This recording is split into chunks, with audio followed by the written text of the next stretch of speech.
Oh, Good afternoon, everybody. Tom Stewart here. I'm with Liz Trotter. Our guest today is RJ Patel, and this is Smart Business Moves. I think I keep freezing. You are you frozen. are frozen right now. Man, can y'all hear me though? Yeah, we can Yeah. hear you fine. All right. Well, there I am again, frozen. Nice. All right. We're going to have some fun today. That's gonna be fun. Don't we always have fun? Yeah, too No. often at my expense, but yeah, we always have fun. Well, you're always the instigator. So, I mean, Thank you, RJ. Oh yeah. I'm not my an goodness. instigator. Thank you so much. I'm a soft target. You haven't been working out again, Tom? Is that what's going on? No, no, I was at the Oh, gym at 5:30 this morning. you You said can't you're a tell? soft target. I You mean, can't tell? No, yeah. I'm just, How that's a, soft are you? Sorry. you're just proving my point, Liz. Thank you. Yeah, you're welcome. All right. So, what are we talking about today? Why are you here, RJ? What are you going to help us with? What are you going to help our people figure out, do, get better at? Well, Liz, I was thinking about it. I remember when we reached, hi, Don, when we reached a certain income level and we plateaued as we all have. Yeah. I was wondering, like, what's going on? And it was in that moment I realized my future is collecting dust because I Get up. wasn't moving. And I thought, how many people out there are like this? Mhm. And I learned quickly coming to, I always want to say artsy, right, Tom? I'm Yeah, Um, well, there's a reason for that. You've been saying it for 20 years. right? I So, freeze so prettily, don't I? Yeah. yeah. Um, and I realized that I wasn't the only one. Yeah. And what I also realized later on, the why. Why are we all just stagnating? And that's because I realized as a businessman who even had other businesses before, I never planned out forwards. I donate, I never planned. And when I didn't plan, I planned to fail or I planned to stay stagnant. Mhm. And no, I wasn't okay with that because I was too motivated to grow. The opportunities are here. I had this sense of my children are in college. I need to support my kids. I have a family. My parents live with me, so I support my parents. I needed income. Yeah. I had something that drove me to say, I need this, right? Yeah. But when I reached that basic need stuff, I'm like, okay, can I have a toy? Yeah. Get comfortable. Right. Yeah. And so the motivation was, okay, what do I want to do? I enjoy travel. And if I can combine travel with soccer, that's a win-win for me. Yeah. Yeah. And so I started doing that, Liz. And I'm telling you, it's because I attended a lot of seminars, I attended a lot of workshops, I attended a lot of webinars online. And most importantly, I started planning. So And you the were plan, planning with goals and specific outcomes in mind rather than just showing up every day and doing it.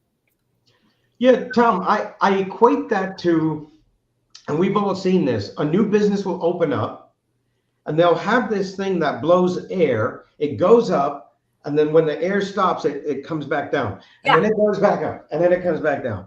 This motion, right? And that's how our businesses are sometimes because the air in our business, air in us, is not consistent. It takes Mhm. our emotions too high, too low. And it's hard to work that way because we all need a sense of peace, a sense of zen in order to succeed. Well, so talk to us a little bit about this, RJ. I don't know if you ever dealt with this, but I know one of the things I see with my people is that they are, many of them are very committed. They really want to grow. They want to do more. They want to do all of the things. And they work really, really, really hard, but then they get tired. Right. And so it's like, then they need to take a little bit of a break, and they are their own business owner, right? They're their own boss. So then they sometimes maybe take a break for a little too long. Paul Freed. Hey, Paul. Hey, Paul. You know, You know, he's here to see RJ. Hey, Paul. You Boy, remember look at that photo. He's got that mafia look. He does.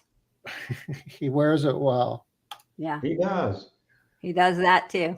This may have been a few years ago. Jonathan Potashnik was on the show, and he made the comment that as entrepreneurs, small business owners, we are all in a race with burnout, that we have to be able to realize a certain level of success before we burn out. And it's a matter of, are we able to make it work before we hit the wall and we just don't have anything more left? Yeah. And we do see that though, and people are tired. No such thing as mafia. Oh, that's what they all say. That's what the mafia says. Yeah. So, I know you too well, Paul. So in the context of planning, part of that is making it from a time frame standpoint. A lot of us kind of trick ourselves, and I'll do that tomorrow.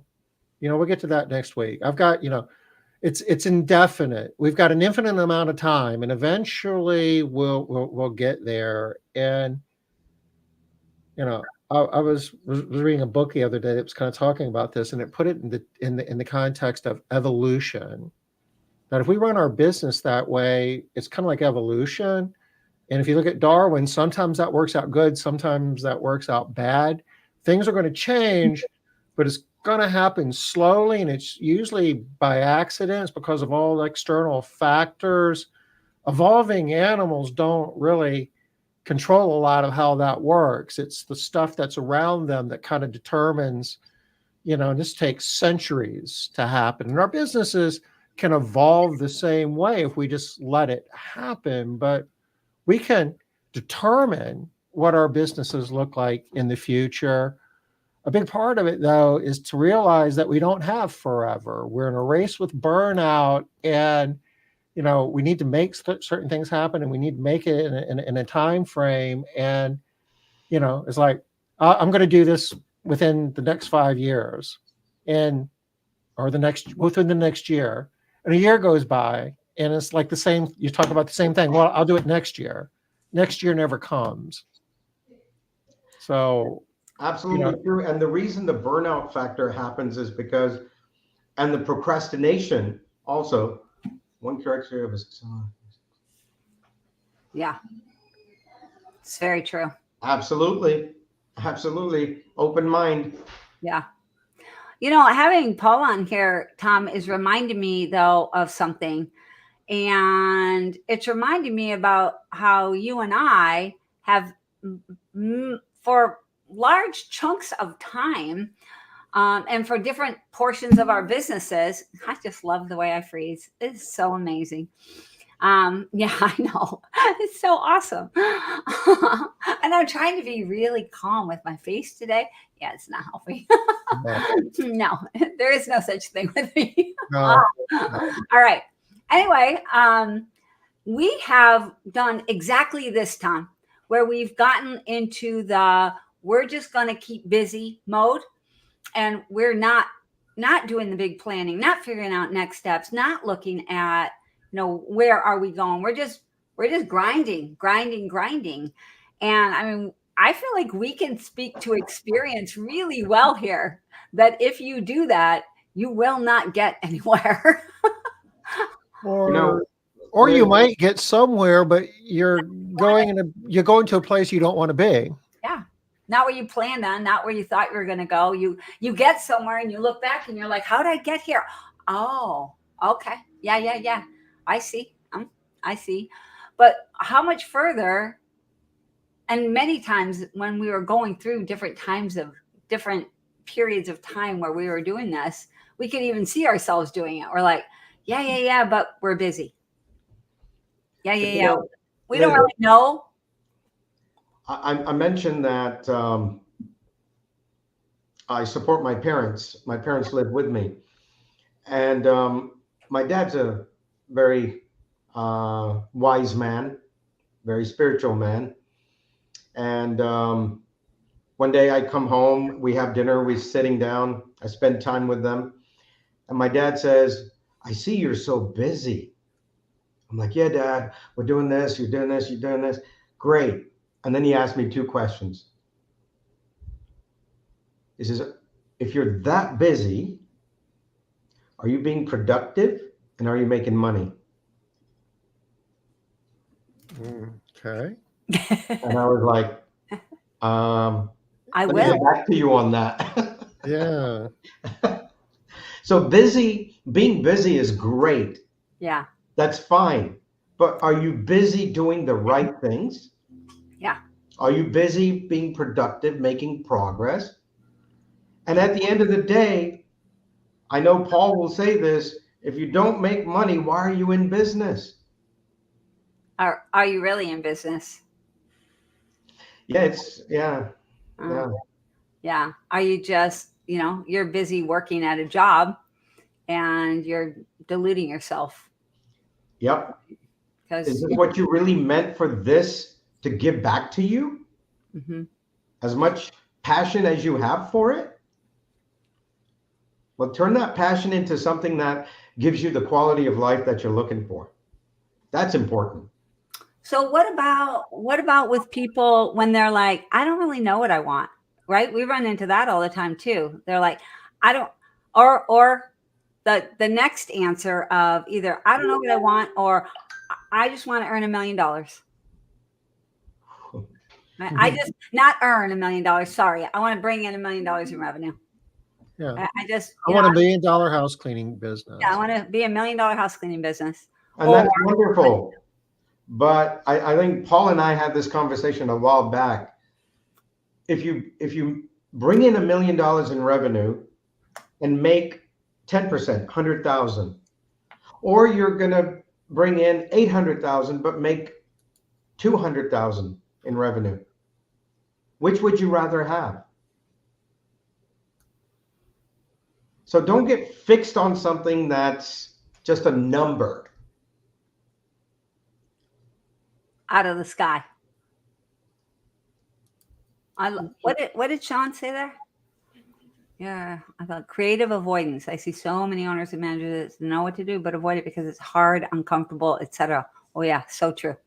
Yeah. So we stay busy doing things that aren't important. We stay busy doing things that aren't our job responsibility as CEO. We're doing somebody else's job, and it's all gives us cover. It gives us excuse for not doing the important, hard stuff.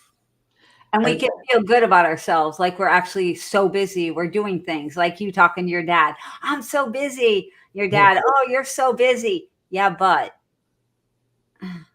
I worked 16 hours a day. Yay me. Yeah, we've seen that a lot too. I can think of a few people. I'm thinking of one woman that works like a dog. I mean, she works hard all the time. And that's a great analogy, right? Everybody wants to hit that home run. Yeah. But the game is really won with singles. And an occasional double and triple is great. And when you have the bases loaded, go ahead and hit a grand slam. Yeah. But it takes time to do all that. And grand slams don't happen that often. They're rare. Yeah. Just like trying to win a lottery. It's a rare thing. It's not a legitimate business plan. No, no, for sure. I like the way you laughed, RJ. Like, oh, that's crazy thinking. Yeah. And you know, all of us wish, right? All of us wish, oh, I wish I could. You see the billboard and it says, 500 million. I look at it and I go to Asha, I say, look at that. What can we do with that? And she's like, well, you have to play. And I don't. Yeah. It's just wishful thinking, right? Yeah. And to think that our business is going to turn into $1 million just like that, it's not going to happen. You have to plan it out. And the way you plan it out is you look at your last 3 years of growth and you're realistic, right? You set your SMART goals for your next 3 years. And then what can you achieve? And the burnout factor happens because you're doing too much, you're not delegating tasks, you're not hiring people, and you're stuck. And you're And not doing the right thing. So you're not getting any kind of forward momentum. You're just really, really busy, busy, busy, busy. Nothing happens. You don't go anywhere. You don't do anything, but you're so busy that it feels like you should be going somewhere, and it can feel hopeless. yeah, I've seen a lot of people in this. It's like, but you don't understand how hard I work. Yeah, I kind of do understand how hard you work. Yeah, just working on the wrong things. And it's hard to change those bad habits. Really hard. working hard is not a bad thing. Mhm. But working hard and not being productive and making money is not a good thing.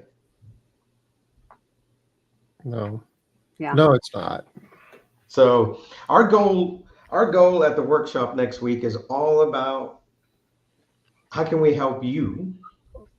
Workshop next week. We haven't talked about that, have we? Oh, Do No, we? but I see a bunch of people that are on here are going to be at that workshop. So Natalie, I'm really looking forward to having you there. It's going to be great. You're going to love it. We're going to help you get out of that. But I do want to remind you, not you necessarily, Natalie, but for those of you that are in this pattern, right? You maybe you set some goals and you say I'm going to be $1 million business, and then you keep doing the same things that you were always doing. It's not going to happen. It's not going to happen for you, because you have to make it happen. It's not just going to happen. Go ahead, Tom. Oh, we'll share a screen here. We're doing a workshop next week to address all of this. I think RJ was quoting John Wooden earlier when he said, failing to plan is planning to fail. And we don't typically plan because planning involves setting, definite goals within definite time frames, and there's accountability associated with that. And as entrepreneurs, as business owners, a lot of us just naturally kind of shy away from that. And if I just work hard enough and do this long enough, it'll eventually work out. And, we're basically just leaving it to luck. We might as well start buying RJ's lottery tickets if that's the way we're doing it. There's a different approach. We're doing a workshop next week that takes us down that path where we're doing strategic planning, and we're taking that and we're rolling it into forecasting, where we know what key metrics we need to be driving in our business in order to realize our strategic objectives. And then we turn it into a budget so we know what that looks like financially, and then we turn it into an action plan with accountability to create the framework, which it doesn't guarantee you're gonna execute. You still have to do the work, but you're a heck of a lot closer. At least you're in the ball game. You've got a real chance of doing it at that point. Whereas if you don't go through that process, you can pretty much be assured that next year is going to look like this year and the year before, and one day maybe. I'm wondering, along these same lines, have any of you, give me a yes in the comments if this is you, have any of you ever saw somebody else that is really successful and more successful than you, and you think to yourself, what? Like, I'm smarter than him. I'm smarter than her. Like, what? How is she making it happen and I can't make it happen? Or have you seen somebody who isn't able to do it, and you see other people that are, and even with those two people, you're like, I don't get it. Why can't they do it and the other person can? Has anybody else seen that? Give me a yes if that's you. I'm just curious how many people we have on here that have seen this thing happen. Maybe not. We've seen it. I mean, We I can say this with confidence. I've seen it enough that anybody can do it if they choose to, and they can do it without having to work, inhumane hours. It's not.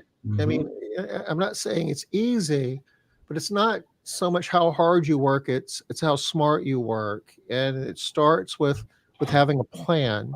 And we've seen it. I mean, we've seen it time and time again. And the people that are having success, I mean, it's all over the board, but there are a lot of people that are having success not because of, they're just some, God-given, it's just playing the game. But, any of us could do it. But it's so hard. It can get so stuck. Even Paul, right? Even Paul, you're seeing. I mean, no, I mean seriously. Most people, I think, that see Paul, know Paul, would think that he's one of them. He's the smart people. He's able to do it, and I might look up to him and go, "Yeah, I'm not expecting to be able to be as good as him, maybe." Right? So but even the people that are what most people would consider really successful, even they're seeing how they're not as successful as they think they might be. I think it can happen to everybody. Wrong. What am I wrong about, Paul? You're not one of the people. You're just like the rest of us. I don't know. Everybody kind of has this. Natalie is saying the same thing too, and Tammy. Yeah, not. And when I say not, maybe not necessarily smarter, but you do think to yourself, I'm as smart as that person. It's not like I'm some dolt that can't figure anything out, but I'm at least as smart. I work as hard. I do all the things. You know what I think it is, Liz, that I think you get a pass. Like, I'm not as smart as them, so I have an excuse. And it's not about how smart. Yeah. Ooh, Tom, I didn't think of that. Ouch. But it's not. There's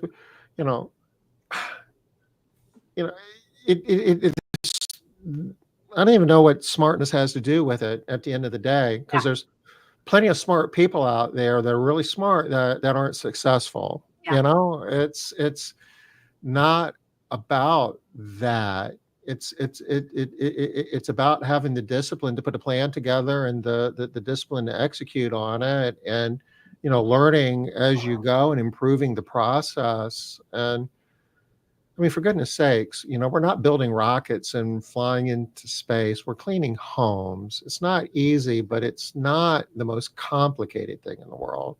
It's a matter of execution. And one of the things we have to get out of our minds and hearts is this is an actual business. It's not just a cleaning company, but look at it more as a business, and that you can build a business, an entity, and to do that, it takes everything: systems, processes, everything, training. But you have to remember, it starts here. And one of the things that I would say, I know what you mean, Liz, when you say, I'm smarter than that person in the room or that one. Or at least as smart. As smart. But why are they more successful? But at the end of the day, only compare yourself to you. You have different goals. Paul and I have different goals. Paul likes different things. I like different things, right? I will shoot for everything that I want to do and try to earn the revenue or income amount that will allow me to do the things I enjoy doing in life. Tom, you'll do the same thing. Liz, you'll do the same thing. All right, but I have a question here. Okay, so I like the point that you're making here, RJ, but I think not everybody is motivated by what they want to have in the future. Some people are more motivated by the pain, that is pushing them.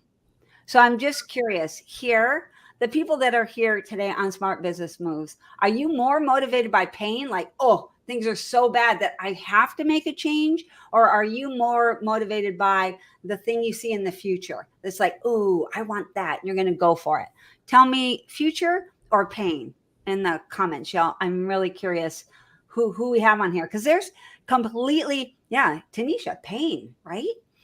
Dawn, future. Different kinds of business owners and different things can get you going. You got to know what that is. Are you motivated by the pain? Are you motivated by the future? Because if you don't know that, sometimes you're working yourself the wrong way. If you know, go ahead, Tom.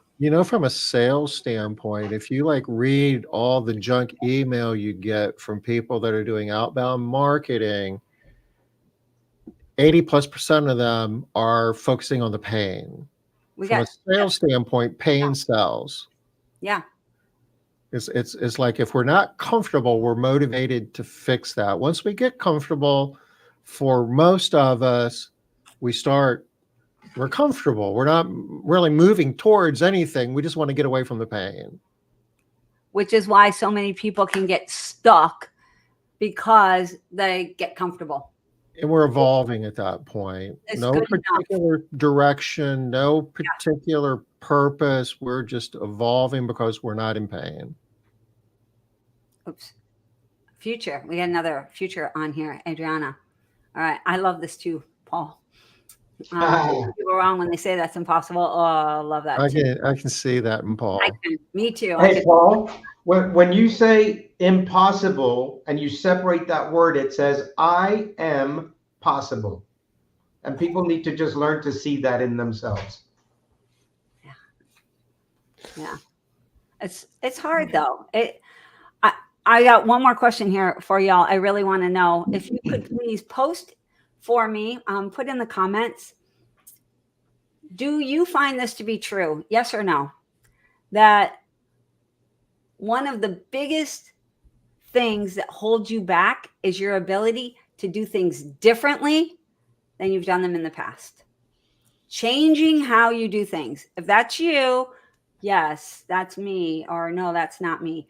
I see this as this is a hard thing for people, which is why I really love the 3-day workshop.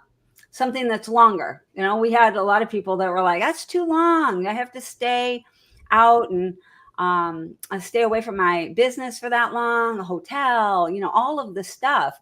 But we've all heard that we've got to get out of our own way, right? We've all heard that, got to get out of our own way. And everybody's like, yes, I have to get out of my own way. But when I ask you, what do you need to do to get out of your own way? Guess what the answer is? I don't know. Well, you know what you got to do to get out of your own way? Stop doing things the way, nobody else though, just Natalie, Tanisha, Paul, Adriana. Is that y'all? Jamie. Yep. Well, you can see she's a driver too. I think Natalie's really nailing it here though, because she's talking about a specific type of reluctance to change, fear. And I see this a ton. People don't want to change because they don't want to break something. It might not be working the way that they want it to. They might want more, but there's always that fear that if I change, everything might fall apart. I forget about this. I don't have this one. This isn't one that I have, but I see this in my circle members. They're afraid. Yes, absolutely. They're afraid that they're going to break it.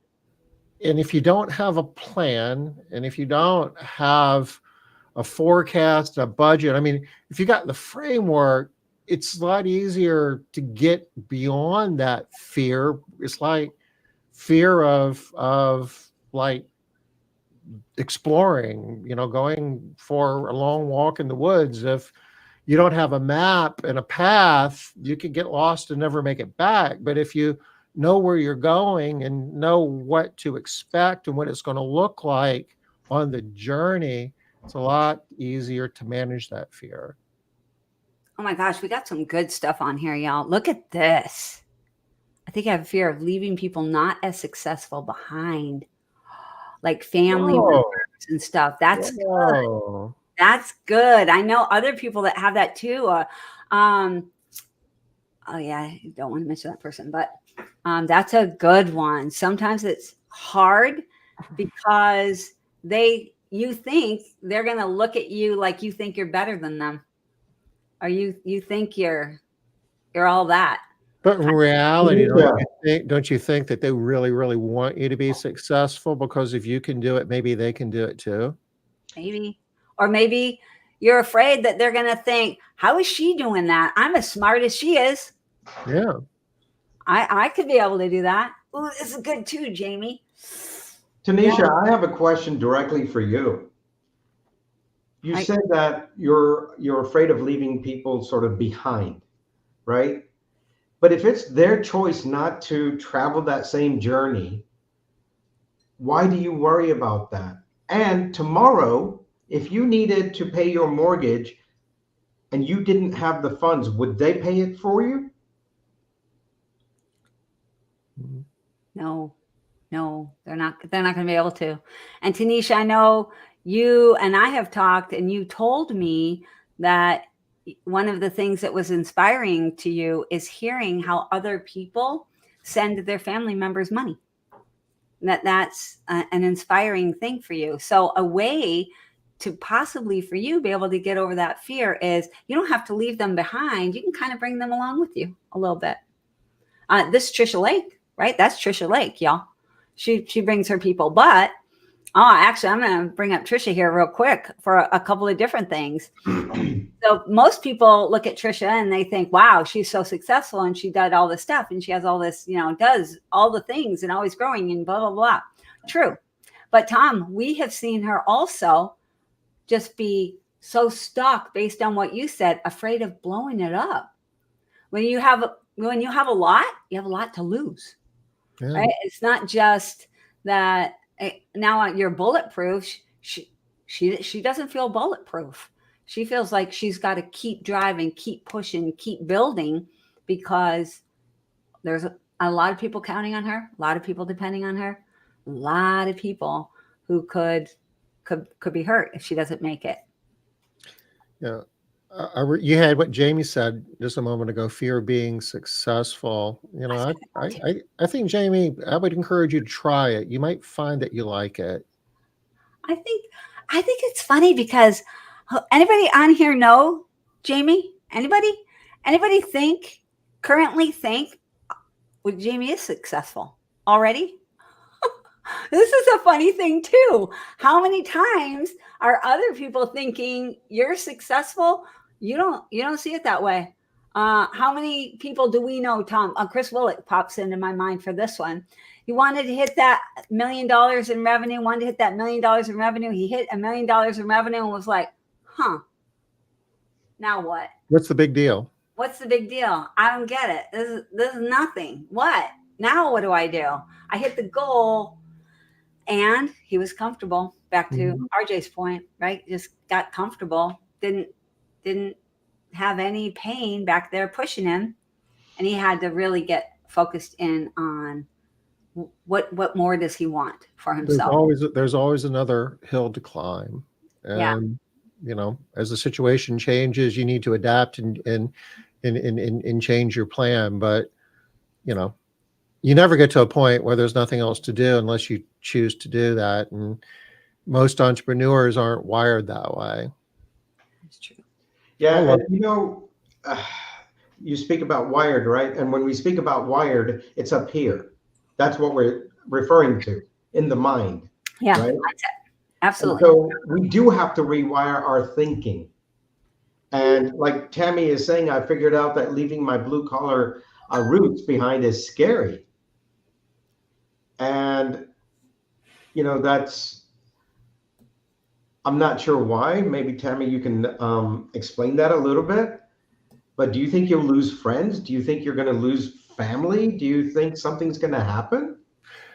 I've seen this before, and I don't know if this is where Tammy's coming from, but in the context of the workplace, I want to show my team members, I want to show my people that, I can clean a house too, and I can do all the hard stuff.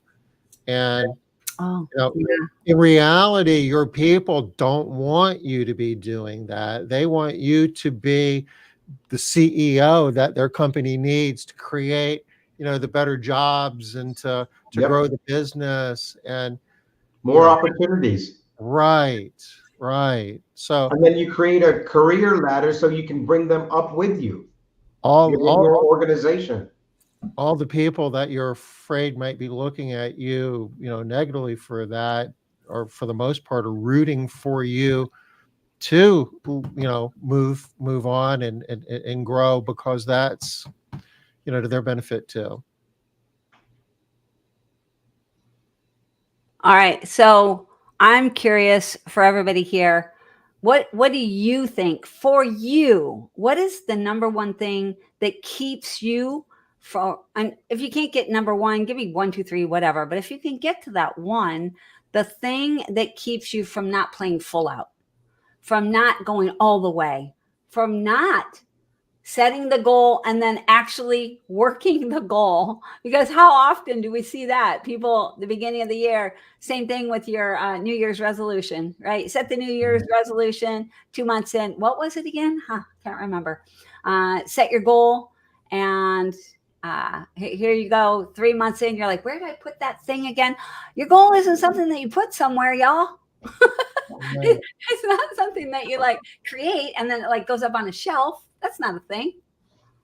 Now, Liz, I would like to know from our audience today, and if you can just put it in the chat, do you have, this is a yes or no, do you have somebody that holds you accountable in your business? Not achieving it and feeling like a failure. Ooh, that's hard, Natalie. That's a lot. Oh, sorry, Tom. Tom and I are both trying to get you in there at the same time. That's good. That's so it can hold you back, right? I'm so afraid that if I don't achieve it, I'll feel worthless. I'll feel like a failure. So if I don't have a goal, if I don't have a plan, then I don't have to worry about that. I'm just evolving. Can I share something with Natalie that happened to me Yeah. when I felt like I was a failure? Natalie, the very first year I was the head coach of my own soccer team, I was being groomed, and then they gave me a soccer team. This was back in 1989. My record for the entire year was 1 win, 18 losses, 1 tie. So if I based my coaching abilities, which I did in that moment, that I'm sorry, guys, I went to my club and I said, I'm not helping these kids. We lost 18 of our 20 matches. Oh. So I'm going to quit, is what I told them. And they said, no, go home and think about it. You're doing good, whatever, right? They couldn't find coaches, so they're like, stay. Okay. So as I'm thinking about it and I'm talking to my wife, I'm like, I got to stop. I'm not helping these kids. I received a letter in the mail from Georgia Youth Soccer Association. Congratulations. You are the coach of the year in the state of Georgia. And I said, excuse me? I love that. That's awesome. So I actually called, I know his name, the director of coaching, Jacob Daniels. We didn't have emails back then. So I called him and I said, Jacob, there's a mistake. I got this letter. Somebody else's name needs to be on here. And he said, no, RJ, no, it was for you. I said, well, I don't even know there's a process. Why am I the coach of the year? And he says, you should read the letters the parents sent in. And so I started reading the letters. And today we can say those are our reviews. I started reading the letters and I was floored. I didn't realize in that record-keeping failure that I thought I had, the impact that I was making on those kids. And so when you think you're failing, you're doing good things somewhere else. You're just not realizing it. And believe it or not, the next year, 1990, I was the United States Youth Soccer Association Coach of the Year. No, that's very cool, RJ. So in my thought process of failure, there was tons of success that I didn't know until somebody brought it to my attention. And there's always good to be realized in failure in the I mean, you got to be careful. You don't want to fail in a way where you're blowing your business up and losing everything and wind up, being homeless. I mean, there are ways of failing that can certainly suck, at least for a moment, but there's a lot of opportunity to learn, what's the risk associated with a decision that, or choice that you're considering. And that gets back into the planning process as well. So if you're going to fail, you might not hit your goal, but you're not going to necessarily crash either. There's a big difference between not hitting your goal and crashing and burning. And so much of the true gratification and joy out of this is setting a goal and working towards it.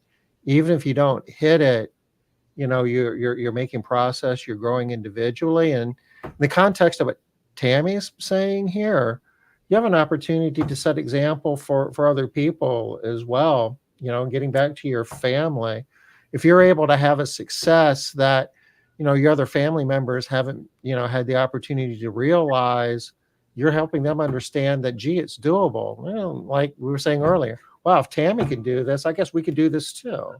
That not only are you doing it for yourself, but you're doing it for a broader group of people. It's kind of like the 4-minute mile, the whole Roger Bannister thing, that for years people thought that nobody could run a 4-minute mile. And once you figured out how to do it, everybody was doing it. Same in this industry. Rolling back, 20 some odd years ago when we started ARCSI, the idea of being $1 million, year cleaning company from a revenue standpoint was like being a unicorn. And then a few people figured out how to do it. And then everybody kind of figured out how to do it. And, it's, I'm not saying everybody's $1 million company, but, it certainly isn't unusual. A whole lot of people are, many times over. Nobody's going to argue anymore that it's, so hard, that it's so rare, that like, you're just not going to hear that anymore. You're going to hear more that, how do they do it? Not, there's something crazy about them. I wanted to share something here real quick that I think could help a lot of people. I have an image of it, but I can't. I just drew it here. Can y'all see? Oh, you probably can't see my screen, can you? Can y'all see that? Yeah. It's a triangle, yeah. All right. So it's just a triangle, and it has 3 things on the triangle. It just thoughts, feelings, and behavior. So a lot of times we get stuck thinking about one. We get stuck thinking, I got to change my mindset, right? I'm trying to change my thoughts. I'm trying to change my mindset. I'm trying to do all this stuff. And it's so hard, Liz, you don't understand. And for all you circle members, you've heard people doing this all the time, right? And then you'll see people that are like talking about their feelings, but I feel afraid. I feel like I can't do it. I feel like if I try and I fail, all of the different feelings around this stuff. And then we talk about behavior. Like, you got to change what you're doing. I'm trying, Liz, but I feel like I'm doing different things. I am doing different things. And how? What else am I supposed to be doing? I'm working as hard as I can. I'm putting in 16, 20-hour days. I'm doing all of the stuff. Y'all, if wherever you are on this triangle, I love this triangle because do you see how it doesn't go in one direction? Everything links to the other. So if one thing is not working, go to another point. If you can't change your mindset right now for whatever reason, just change your behavior. Change what you're doing. And if you can't change what you're doing, change how you feel about it. Choose to feel good about whatever it is that you're doing. You don't have to change just the one that keeps holding you back. There are three choices, three corners, and you can start anywhere. I usually recommend start with behavior. Start changing what you're doing because it's the easiest one in my mind to change.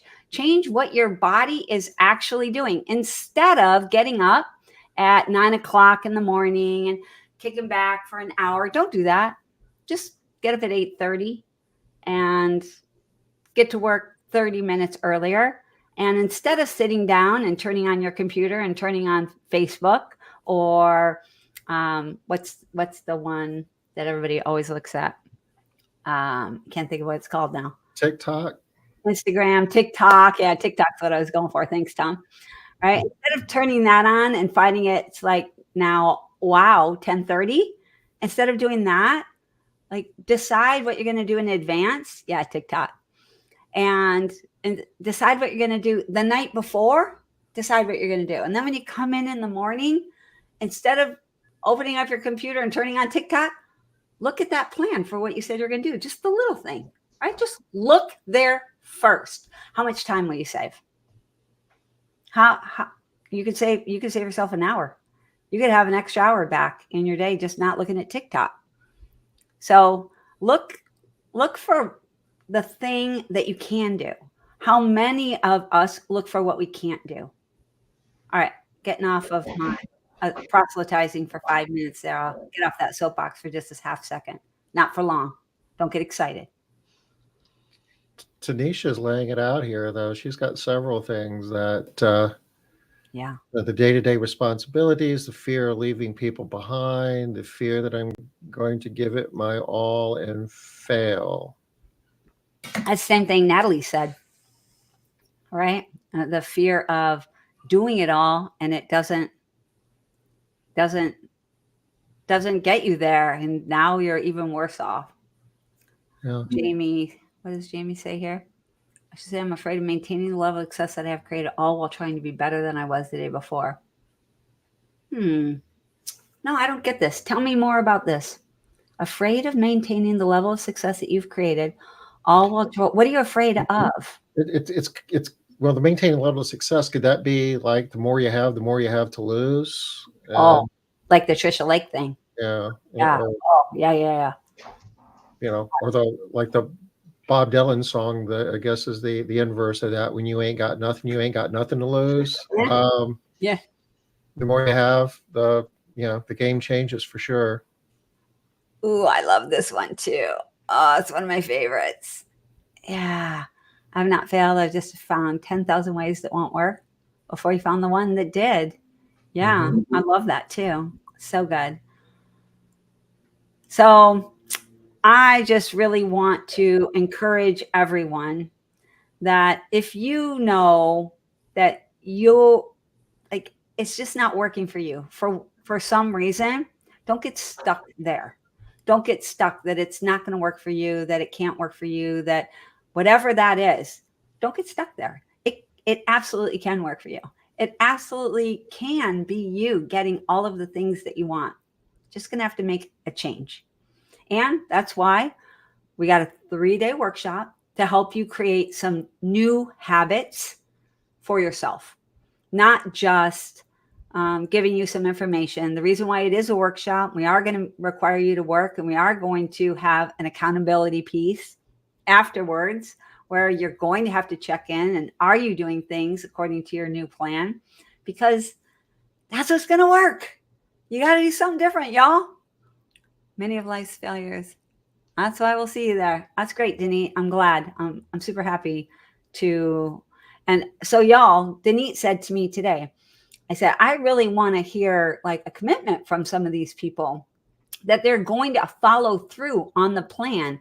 And you know what Denise said to me? She's like, Liz, do you want me to put that in writing? I'll put it in writing. I'm going to set my plan. I'm going to work my plan and I'm going to do it. I was like, I didn't even think of that, but yes, dang it, Denise. I do want to see that in writing. That's amazing. Get it in writing. Like, let's see what you do there. I'm totally looking forward to that. And we actually have an exercise for that next week when you're here. Ooh, okay. We all look at Michael Jordan as probably the best basketball player that ever played, right? No, not those of us that don't know basketball. Well, those of us that, I don't know if Paul from New Jersey would agree with that because, he may have a different player, but Michael Jordan is probably the most respected and considered the best basketball player. But in his lifetime, he says, I missed more than 9,000 shots in my career. Missed. But Dang. guess what? He took 9,000 shots in his career. No, he took more than that, but he Not. missed 9,000. I've almost lost, I lost almost 300 games. Okay. 26 times have been trusted to take the game winning shot. Wow. Wow. Thank you, Paul. I agree. Michael Jordan, Kobe Bryant, these guys, right? When they separated themselves, it's their work ethic. It's their discipline. It's what they did. They weren't born that, they became that. Yeah. We're going to show you so much next week over 3-day period about why, how, and give you some tangible things that you can do right away, the very next or that evening. Because I have an acronym. It's called BED, BED, and I read it every night. You know what BED stands for? Sleep. Better every day. Ah, it's nice. It's so much better than just sleep. Yep. Yeah.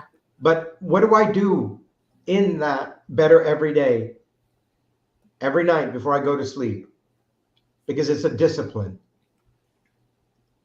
And we all need that. And we'll help you create that for you. It's for you individually. You'll create that for yourself. Okay, one more thing, because I know we have to get out of here in just like 5 minutes, a little bit less than 5 minutes.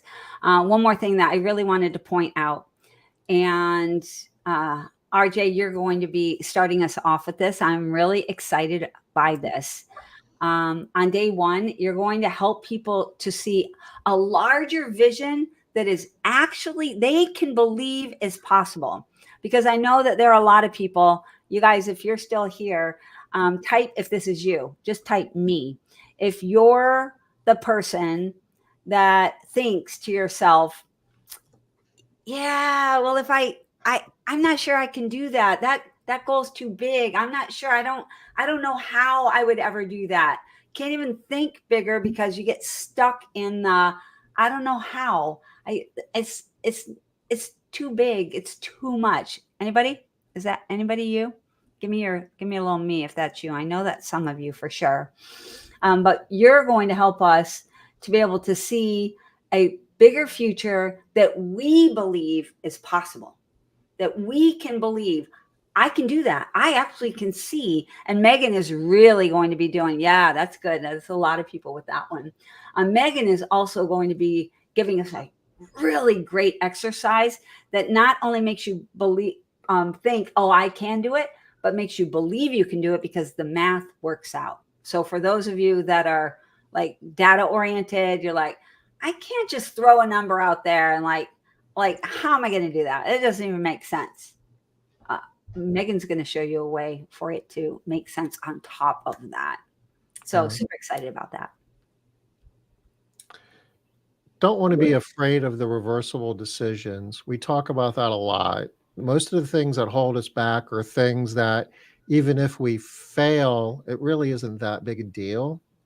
You know, we're not going to be doing skydiving next week. You know, that's not a reversible decision. If you don't know how to skydive, it's a pretty good idea not to jump out of an airplane because that's not a reversible decision. If you fail at that, then you don't get a second chance. But 99% of the things that hold us back, it's the Thomas Edison thing. Well, you just learned another way not to do it, and you get up and you do it again. But you do it with a plan. You do it with a strategy, and you do it where there's accountability that you're growing and you're getting better every day. And you can get all of the things that you want. You don't have to go for somebody else's dreams. You don't have to go for what other people's version of success is. I think it was Jamie that said she just wants to be better today than she was yesterday. I mean, you can go for your own definition of success. Who do you want to be? What do you want to have? What do you want to be? And we'll help you figure that out. We'll help you get there, not somebody else's version of success for you. And the other thing that I think is really powerful is we're going to hold you accountable. We're going to check in with you after 90 days, 180 days, and 270 days to make sure you're on track. So if you need an accountability partner, you're going to get that. I dropped the link to the page that has more information, details, the opportunity to sign up. It's in chat. We're going to be starting next Wednesday. So what is that, like a week from today? We'll be wrapping up day one, right? Yeah. And Tom, we welcome you to the Atlanta area. We are in Kennesaw, Georgia. Beautiful town. And the fall weather is going to be absolutely gorgeous. So excited. So come on down. Let's go. Paul, get down here. Yeah. All right. And for those of you that aren't going, you're like, you're not going for whatever reason, you're traveling, you can't, you got to get whatever your reason is. Take what we talked about today and make a change. Do something different. Make your 2025 be what you want it to be. Make it happen. Don't just hope. Don't just pray. Don't just wish, but set a plan for yourself. Make something happen. Yes, please do. Yeah. Everybody. Okay. So we are at the top of the hour. We are. All right, y'all. Look forward to seeing. I see a bunch of you on here that I'm going to be seeing next week. So look forward to seeing y'all in person. Everybody, bring me something cool. I was trying to think of something cool, but bring me something. All right, y'all. Talk to y'all soon. See you tomorrow. I'll bring you some ice. That'll be cool. Ooh, I like ice. Ice is good. All right, y'all. Bye now. See you next week.